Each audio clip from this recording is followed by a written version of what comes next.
ये विषय हम सबकी जिंदगी से जुड़ा है। आत्मविश्वास और अति आत्मविश्वास, मतलब इन दोनों के बीच का जो फर्क है वो। हमारे पास एक लेख है, confidence versus over confidence, finding the balance, जिसके कुछ जरूरी हिस्सों पर आज हम बात करेंगे। ये काफी अच्छी तरह समझाता है इस चीज को। तो आज हम कोशिश क्या करेंगे, हम इस लेख की मदद से ये समझने की कोशिश करेंगे कि भाई ये आत्मविश्वास ठीक है, पर ये कब हद पार करके अति आत्मविश्वास बन जाता है। और सबसे जरूरी बात, जैसा लेखक का नाम ही है कि अपनी पर्सनल ग्रोथ के लिए या प्रोफेशनल ग्रोथ के लिए ये बैलेंस, ये संतुलन बनाना क्यों जरूरी है और कैसे बना सकते हैं। लेख की शुरुआत एक बहुत ही पॉजिटिव नोट पर होती है कि आत्मविश्वास जो है वो तो भाई सफलता के लिए जरूरी है ही। ये एक अंदर का यकीन है जो हमें मुश्किलों से लड़ने की, बड़े सपने देखने की हिम्मत देता है। लेखक इसे एक्शन पोटेंशियल जैसा कुछ कहते हैं, मतलब वो ताकत जो हमें सोचने से आगे बढ़कर कुछ करने पे मजबूर करती है। लेकिन यहीं पर एक चेतावनी भी है और यहीं से मामला थोड़ा पेचीदा हो जाता है। लेख कहता है कि जब यही आत्मविश्वास, जो कि जरूरी है, हद से ज्यादा बढ़ जाए तो वो बन जाता है अति आत्मविश्वास। और तब क्या होता है? तब इंसान अपनी ही काबिलियत को लेकर एक तरह के वहम में जीने लगता है।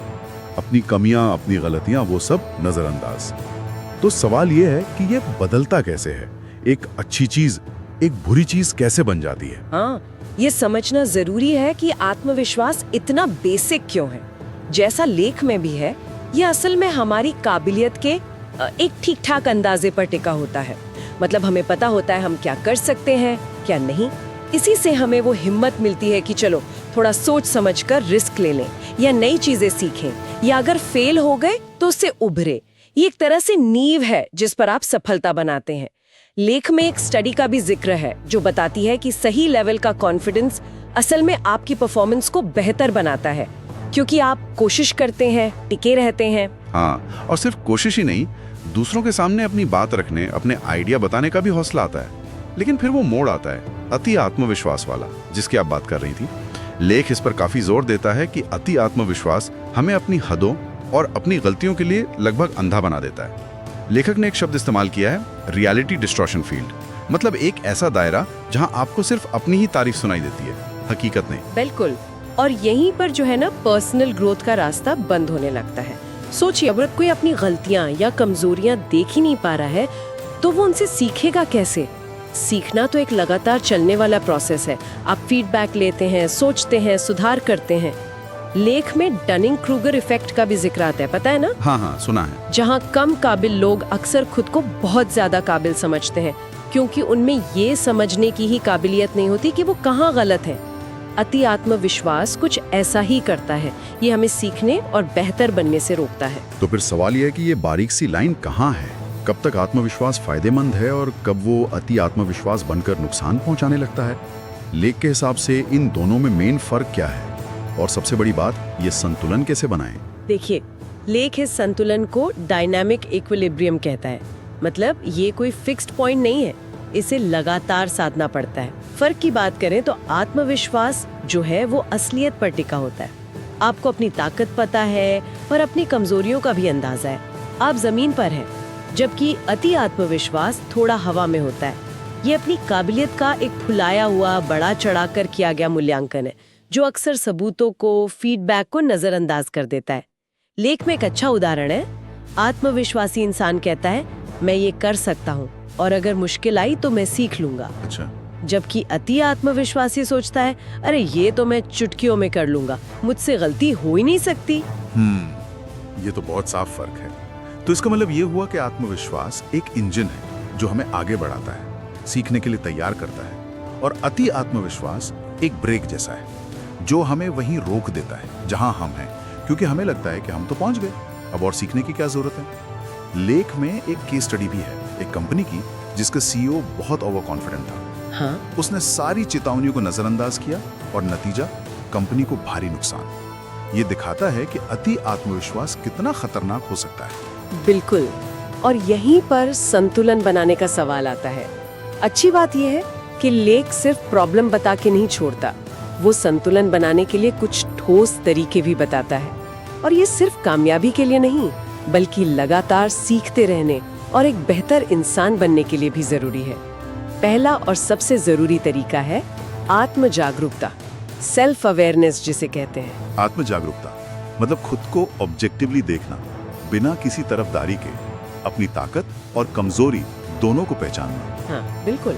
ले कहता है कि नियमित रूप से खुद पर सोच विचार करें, अपनी कामयाबियों को एनालाइज करें, पर उससे ज्यादा अपनी नाकामियों और गलतियों को पूछें कि क्या गलत हुआ, क्यों हुआ, क्या मैंने कुछ गलत किया, क्या मैंने किसी सिग्नल को अनदेखा किया।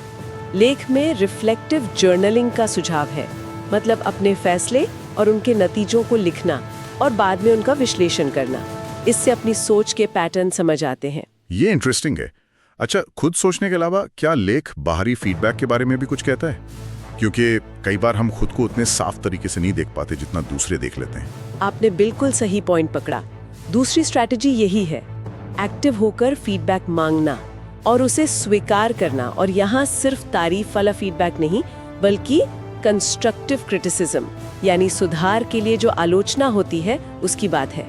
लेख कहता है कि हमें ऐसे लोगों से फीडबैक मांगना चाहिए जो ईमानदार हों, जो हमें सच बता सकें, चाहे वो साथ काम करने वाले हों, कोई मेंटोर हो या दोस्त। ओवर कॉन्फिडेंट लोग अक्सर आलोचना को पर्सनल अटैक समझते हैं या उसे बेकार मानकर खारिज कर देते हैं, जबकि जिसका आत्मविश्वास संतुलित है वो इसे सीखने और सुधरने का मौका समझता है। तो मतलब सिर्फ फीडबैक मांगना ही काफी नहीं है, उसे सही में सुनना, उस पर सोचना भी जरूरी है। लेख में शायद ये भी बताया होगा कि इस क्रिटिसिज्म को पर्सनली लिए बिना कैसे डील करें। हाँ, लेख इस पर बात करता है। वो सुझाव देता है कि फीडबैक को इंसान पर नहीं बल्कि उसके काम या व्यवहार पर केंद्रित समझें। सवाल ये पूछे, मैं इस काम को और बेहतर कैसे कर सकती थी, ये नहीं कि मुझ में क्या कमी है। अच्छा। और एक और जरूरी बात, कई लोगों से फीडबैक लें ताकि एक बैलेंस्ड नजरिया मिले, सिर्फ एक इंसान की राय पर निर्भर न रहे। ये बहुत प्रैक्टिकल सलाह है। तो आत्म जागरूकता हो गई, फीडबैक हो गया, क्या लेख कोई और तरीका भी बताता है संतुलन के लिए? हाँ, तीसरी एक बहुत महत्वपूर्ण रणनीति है बौद्धिक विनम्रता, इंटेलेक्चुअल ह्यूमिलिटी।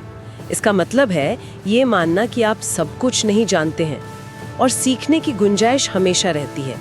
अति आत्मविश्वास अक्सर इसी सोच से आता है कि मैं तो एक्सपर्ट हूँ, मुझे और क्या सीखना है। हाँ। बौद्धिक विनम्रता हमें नए आइडियाज के लिए, अलग नजरियों के लिए और बदलती सिचुएशंस के लिए खुला रखती है। लेख में ये भी कहा गया है कि जो असली एक्सपर्ट होते हैं ना, वो अक्सर अपनी जानकारी की सीमाओं को लेकर सबसे ज्यादा सजग होते हैं। बौद्धिक विनम्रता, ये शब्द ही अपने आप में काफी गहरा है। मतलब अपनी लिमिट्स को मानना और शायद ये पूछने में झिझकना नहीं कि मुझे ये समझ नहीं आया, समझाएंगे क्या, या इस पर आपकी क्या राय है। ये कमजोरी नहीं बल्कि ताकत है असल में। यकीनन। और चौथी रणनीति जो लेख बताता है वो है प्रोसेस पर ध्यान देना, सिर्फ नतीजे पर नहीं। Focusing on the process. जब हम सिर्फ एंड रिजल्ट्स पर फोकस करते हैं, जैसे पास या फेल, कामयाब या नाकाम, तो ओवर कॉन्फिडेंस, कामयाबी के बाद, या आत्मविश्वास की कमी, नाकामी के बाद का खतरा ज्यादा होता है। लेकिन जब हम सीखने के प्रोसेस पर, कोशिश पर, सुधार पर ध्यान देते हैं, तो हमारा आत्मविश्वास ज्यादा स्थिर और हकीकत के करीब रहता है। हम अपनी कामयाबी को अपनी मेहनत और सीखी हुई चीजों से जोड़ते हैं और नाकामियों को सीखने के मौके की तरह देखते हैं।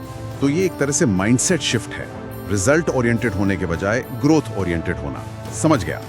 तो ये जो रणनीतियां हैं, सेल्फ अवेयरनेस, फीडबैक, ह्यूमिलिटी और प्रोसेस पर फोकस, इनको अपनाकर हम शायद वो संतुलन पा सकते हैं जिसकी बात लेख कर रहे हैं। हाँ, और ये याद रखना जरूरी है कि ये एक सफर है, कोई मंजिल नहीं।